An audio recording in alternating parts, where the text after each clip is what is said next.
안녕하세요. 밝은 세상입니다. 대구 경북 윤 대통령 지지율이 추락했습니다. 조국이 윤김 끌어내려야 첫 탄핵 집회를 했습니다. 한간에서는 탄핵 직전과 비슷하다는 얘기가 돌고 있습니다.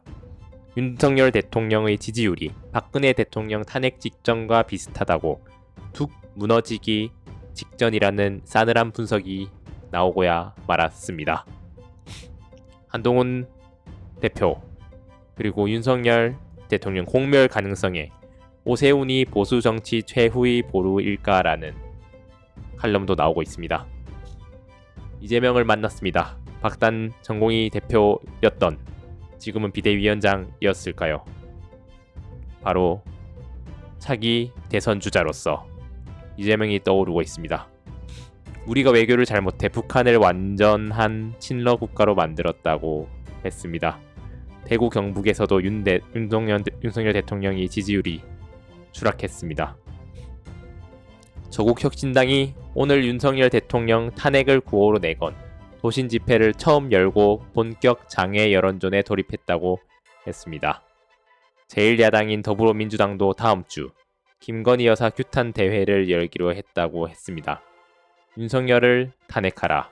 윤건희를 구속하라. 워딩이 굉장히 강합니다. 이거를 어떻게 봐야 될까요?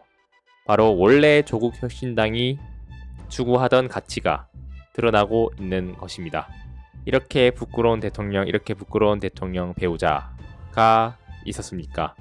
주가 조작도 무혐의, 명품백 수수도 무혐의, 지지율은 20%, TK에서도 70세 이상 노인들도 지지를 철회하고 있다고 했습니다.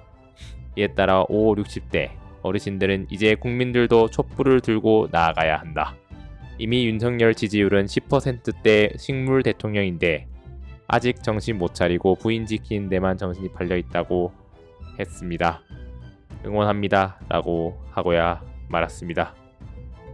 지금 이 정권의 아킬레스건인 김건희 여사 특검법 추진에 동력을 모으겠다고 했습니다. 이 와중에 정말 우리가 잘못해서 북한을 완전한 칠러 국가로 만들었을까요? 과연 누가 잘못을 한 것일까요? 경제 무너져도 살릴 수 있지만 남북관계 무너지면 다 죽는다고 했습니다. 그것은 바로 박지원 더불어민주당 의원이었습니다. 이에 따라 5, 60대 어르신들은 북한 파리로 더 이상 장사를 못하니 안타깝겠지. 교류하고 그 순간 핵 만들었는데 라고 하고야 말았습니다. 이재명을 만난 박단 대표는 무슨 얘기를 했을까요? 앞으로도 의료 대란 해법을 마련하기 위한 소통을 이어가기로 뜻을 모았다고 덧붙였습니다. 7,500명 교육이 불가능하니까 2025년 증원부터 철회해야 된다고 했습니다.